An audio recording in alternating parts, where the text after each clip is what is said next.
இப்போது நடந்திருக்கக்கூடியது 2026 தேர்தலில் தேர்தல் களமாட பணியாற்றப் போவது அன்புமணி ராமதாஸ். ஆனால் இளைஞர்கள் சிலர் என்கிட்ட வந்து பணியாற்றணும்னு விரும்பினாங்க, நான் தலைவர் பதவி ஏற்றுக்கிட்டேன் அப்படின்னார். இப்போ ஆப்வியஸ்லி நடந்திருக்கிறது அன்புமணி ராமதாஸ்க்கு டீ ப்ரமோஷன் தானே?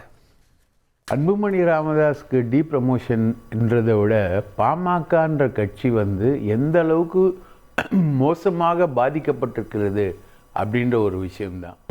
அன்புமணி ராமதாஸ் வந்து உண்மையிலேயே டாக்டராக மாறி அந்த கட்சிக்கு ஒரு ட்ரீட்மெண்ட் கொடுக்க அவர் ட்ரை பண்ணிக்கிட்டு இருக்கார். இப்போ பார்த்தீங்கன்னா அந்த முகுந்தன் மோதலுக்கு அப்புறம் நீங்கள் குறிப்பிட்ட மாதிரி எல்லாமே சைலண்டாலாம் இல்லை, எல்லாருமே பனையூரில் தான் போய் பார்க்க ஆரம்பிச்சிட்டாங்க. அன்புமணியை வந்து பனையூரில் என் ஆஃபீஸ் அப்படின்னு அவர் டிக்ளேர் பண்ண உடனே எல்லாருமே பனையூருக்கு போய் பார்க்க ஆரம்பிச்சிட்டாங்க. தைலாபுரத்துக்கு யாரும் வர்றதே இல்லை.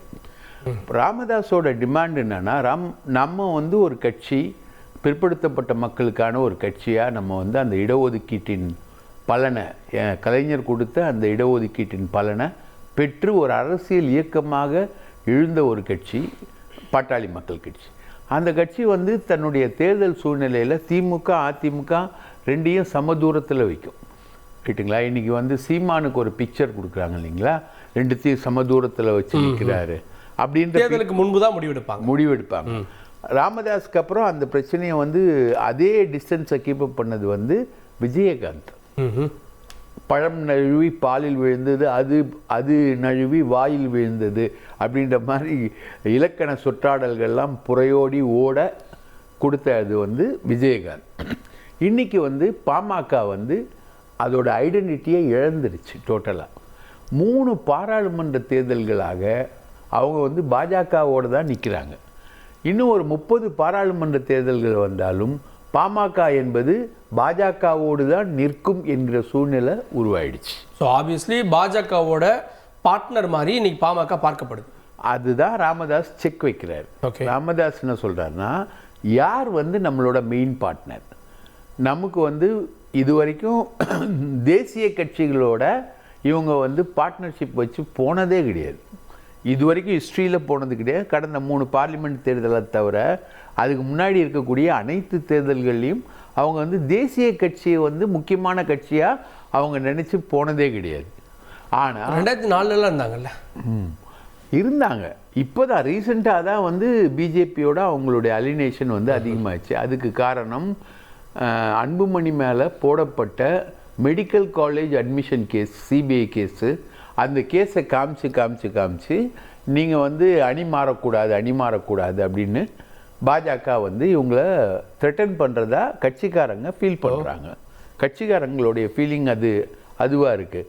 நீங்கள் வந்து அதிமுகவோடையோ திமுகவோடையோ மாறி இருக்கணும். அதுதான் உங்களுடைய எலக்டோரல் ஸ்ட்ராட்டஜி. இப்போ இந்த 10.5% இடஒதுக்கீடு வந்து எடப்பாடி பழனிசாமி வந்து நிறைவேற்றினாலும் அது வந்து கண்டினியூ பண்ணுறதுக்கு ஸ்டாலின் தயாராக இல்லை. ஏன்னா இவங்களுடைய அலினேஷன் எந்த காலத்திலையும் திமுக பக்கம் வராது அப்படின்றது. இவங்களுடைய மெயின் எதிரி பார்த்தீங்கன்னா களத்தில் விடுதலை சிறுத்தைகள். அவங்களுக்கு 4 எம்எல்ஏ 2 எம்பி இருக்காங்க. இவங்க அங்கீகரிக்கப்பட்ட கட்சியாகவும் அவங்க மாறிட்டாங்க. இவங்களுக்கு அந்த மாதிரி எதுவுமே இல்லை. ஓகே, திரும்ப வரேன், தண்ணி குடிச்சுங்க. இல்லை பரவாயில்ல. இவங்களுக்கு அந்த மாதிரி எந்த இதுவுமே இல்லை. ஸோ இவங்க வந்து லெஃப்ட் அலோன் அப்படின்ற ஒரு மாதிரி ஆயிட்டாங்க. அப்போது ராமதாஸ் என்ன ஃபீல் பண்ணுறாரு, நம்மளுடைய மெயின் அலைன்மெண்ட் ஒன்று திமுக அதிமுகவாக இருக்கணும், பாஜகவாக இருக்கக்கூடாது அப்படின்றது. பாஜகவை அன்புமணி ப்ரிஃபர் பண்ணுறாரு. ஸோ இப்போ நம்ம பாஜக பக்கம் விலகி நிற்கணும், ஒரு பார்கெயின் பண்ணக்கூடிய இடத்துல நிற்கணும். அதுக்காக இப்போ அன்புமணியை விலக்கி வைக்கணும். இப்போ அவர் ராமதாஸ் வந்து அதிமுக பக்கம் போனோன்னு போன பார்லிமெண்ட் தேர்தலில் விரும்பி அக்ரிமெண்ட் எல்லாம் போட்டு நெகோசியேஷன் எல்லாமே பேசிக்கிட்டு முடியும் போது ஓவர் நைட்டில் அண்ணாமலை போனாரு, தைலாபுரத்தில் போனாங்க, சாப்பிட்டாங்க, எல்லாமே பண்ணாங்க. மோடி மீட்டிங்கில் கலந்துக்கிட்டாங்க. இப்போ நாளைக்கு அமித்ஷா மீட்டிங் வருது. அமித்ஷா மீட்டிங்கில் வந்து அன்புமணி கலந்து கொள்ள போறாரு. நாளைக்கு அன்புமணி சந்திக்க போறாரு. அவர் கூட்டணி கட்சி தலைவர் எல்லாரையும் அந்த ஹோட்டலில் சந்திக்கிறாரு. அவர் தங்கியிருக்கிற ஹோட்டலில் நிர்மலா சீதாராமன் மாதிரியே அப்போ அன்புமணி வந்து கலந்துக்க போகிறார். அப்போ நாளைக்கு ஒரு முடிவு வருது. அப்போது அதுக்கு முன்னாடியே ஒரு செக் வைக்கிறதுக்கு இது. ரெண்டாவது, இந்த முகுந்தன் ப்ராப்ளம் சீரியஸாக போகிறதுனால இந்த அவங்க குடும்பத்துக்குள்ளே அந்த ட்ரஸ்ட்டில் வந்து இளைஞரணி செயலாளர் தான் அந்த ட்ரஸ்ட்டுக்கு வர முடியும், ஒரு நிர்வாகியாக வர முடியும்.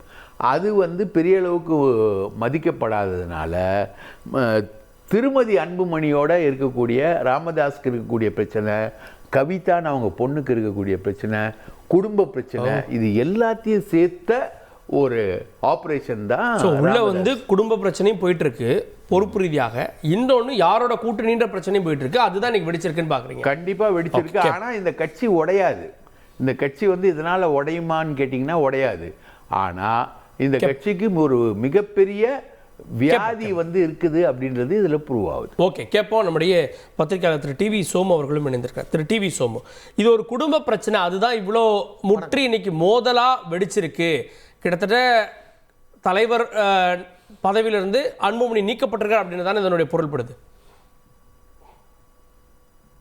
இதில் நான் எப்படி பார்க்குறேன்னா, இது வந்து ஒரு கூட்டணி பிரச்சனை அப்படிங்கிற மாதிரி நான் அதை பார்க்கல. ஏன் அப்படின்னா, இப்போ வர தேர்தலிலேயே கூட பார்த்தீங்க அப்படின்னா பாஜகவும் அதிமுகவும் கூட்டணி சேரும் அப்படிங்கிற மாதிரியான, இல்லை வந்து மிரட்டி கூட சேர்ப்பாங்க அப்படிங்கிறமான ஒரு யூக தகவல்கள் வந்து வந்துட்டு இருக்கு. அப்படிங்கிறப்ப இவங்க கூட்டணிக்கு வந்து எப்படி பார்த்தாலும், அதுவும் பாஜகவும் அதிமுகவும் ஒரு கூட்டணியாக இருக்க போகுது அப்படிங்கிறப்ப, இவர் அன்புமணி வந்து பாஜக கூடவும் ராமதாஸ் வந்து அதிமுக கூடவும் கூட்டணிங்கிறது இது என்ன மாதிரியான ஒரு விஷயம்னு எனக்கு அது புரியல.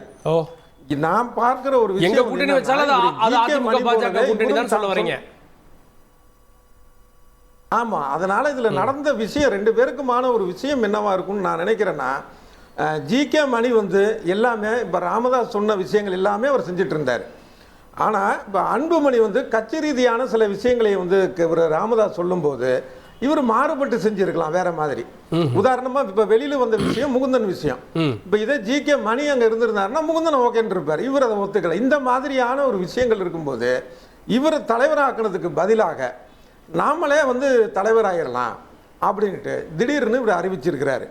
இப்படி இந்த ரெண்டு பேருக்கு இடையே உள்ள ஒரு விஷயமா தான் நான் பார்க்குறேன். இல்லை இன்னொரு என்னன்னா, ஒரு கொள்கை சார்ந்த ஒரு விஷயம், இல்லை வந்து ஒரு பிஜேபி கூட நம்ம சேர்ந்துடக்கூடாது அப்படிலாம் பார்த்தீங்கன்னா, ஏற்கனவே திமுக வந்து அவ்வளவு நெருக்கமாக தான் இருந்தது பாஜக கூட. இப்போ குஜராத்தில் வந்து அந்த கோத்ரா ரயில் எரிஞ்ச விஷயம், அதுக்கப்புறம் அந்த கலவரத்தப்ப அதை பெரிய விஷயமா பேசாதீங்கன்னு சொன்னவர் தான் மறைந்த முதலமைச்சர் கருணாநிதி அவர். அந்த மாதிரி சட்டம் இதெல்லாம் அப்பப்போ வந்து வந்து போற மக்கள் வந்து கடந்து போற விஷயங்களா தான் இருக்கு. இவங்க ரெண்டு பேருக்குமானது வந்து இந்த கூட்டணி அப்படிங்கிறதெல்லாம் தாண்டி ஒரு அதிகாரம் அப்படிங்கிறது தான். இப்போ அதிகாரத்தை கொடுத்துட்டோம், மறுபடியும் அந்த அதிகாரத்தை நம்மளே வச்சுக்கணும்னு இவர் நினைக்க போக, ராமதாஸ் நினைக்க போக, அது வந்து இப்போ ஒரு அறிவிப்பை வெளியிட்டு ஒரு பிரச்சனையா இருக்கு அப்படிங்கிறது தான் என்னுடைய பார்வை.